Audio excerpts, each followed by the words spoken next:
Auburn, I think, is really, really good. Auburn ends up with a 66-55 win over Texas A&M. This was a back and forth game for much of the game. It was a 2-point game with 4 minutes left. Look, we still like Texas A&M, I think. I don't think that's going anywhere, even if we have concerns on this team. They're only 9-6 on the year. They're now 0-2 in SEC play. The same SEC they won, I believe, 16 games in last year. Certainly not where we expected the Aggies to be. But the much more important part of this conversation for me is Auburn is now fourth in the country on KenPom. They've risen up above Tennessee. They are right behind Purdue and Arizona. I think this is a team that needs to be taken seriously at the national level after the way they've handled business against Arkansas and Texas A&M in back-to-back games. Yeah, true. And for all the big talk around the country, like everyone always brings up the Dickinsons, the Edie's, the Calks, the Klingons, the Osos. I think those are the bigs that come to mind typically when you think about bigs in the country. Johnny Broom doesn't get mentioned enough. He is really, really good. Defensively, he's great. He's an anchor. Offensively, I think he's good as well. And, quietly as kept, people don't talk about Bruce Pearl as much as I think they should for what he's done as far as recruiting, winning in the SEC these past couple seasons. I think he's just a really good coach and he does really good things. And look, like they have guys on their team like Katie Johnson, who shout out to T.O., runs on Nightmare Fuel, does all these other things. They have Aiden Holloway. Like they just got guys on this team and they play a certain way and they're tough. And I just, them being able to get this win against to me, a good Texas A&M team says a lot. The most impressive thing about Auburn to me, outside of Broom, who I think is just a monster, is they look this good with Aiden Holloway being really bad lately. Now, I believe in Aiden Holloway's talent immensely. He's one of my favorite guards in the country to watch. The most impressive thing about Aiden Holloway this year to me has been his assist to turnover rate. Like, he's stellar there. 27% assist rate, 10% turnover rate for a freshman that plays really flashy. He's in single digits scoring 5 straight games now. He's not playing more than 20 minutes a game. The last 2 games are his lows in assist totals. He has 0 assists against Arkansas, 1 assist against Texas A&M. Like he's really hit a wall.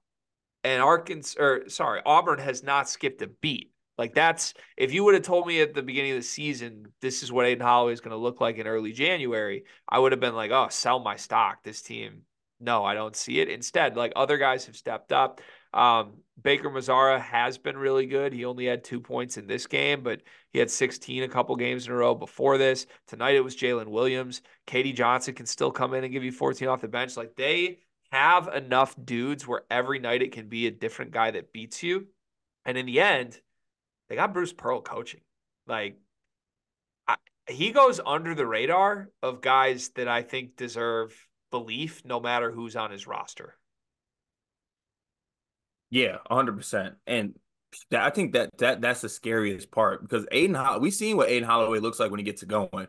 I think we've only seen it in like 2 game stretches, which I don't necessarily like, but it just leaves you kind of wanting more. Like, what if they're getting consistent play out of Aiden Holloway? Like, what does this team look like? Is this your SEC champion?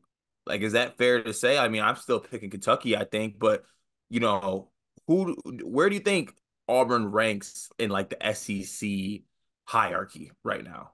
Second, I have Kentucky 1. I have Auburn 2nd. I have Tennessee 3.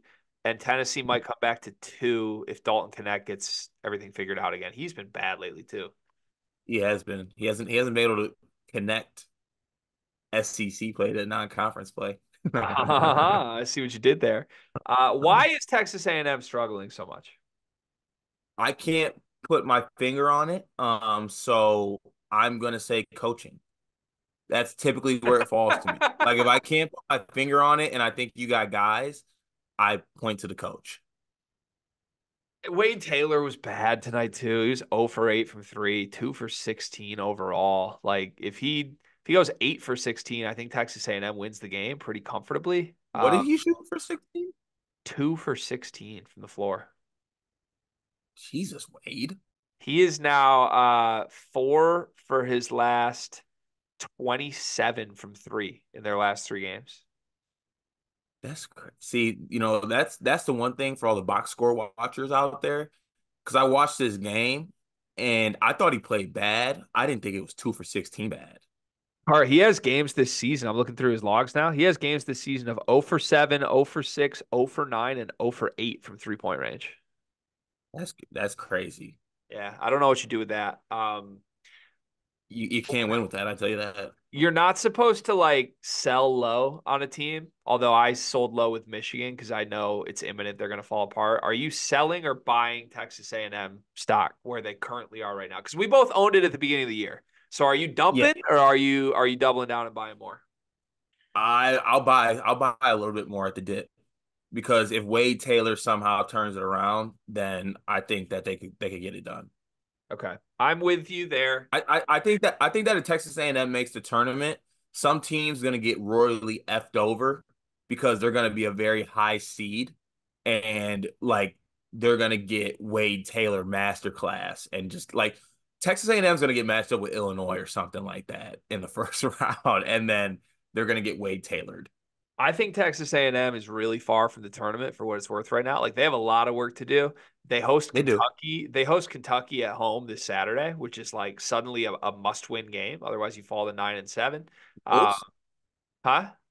Well, yeah, Wolves. they're probably going to be a home dog. Home dogs aren't dogs; they're wolves. You saw a bunch of them last night. You know what I'm saying?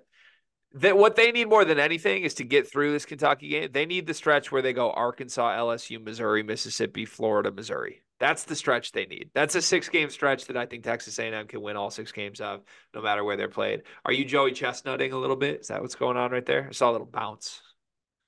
No, I'm just kind of I'm curling right now below me because I need to like burn some of these cookies off I'm eating while I'm eating them. Really, really nice. Okay. All right. Congrats to Auburn. We will have previews and recaps out for all the big games this season. Subscribe to the Sleepers Media channel so you don't miss any of them.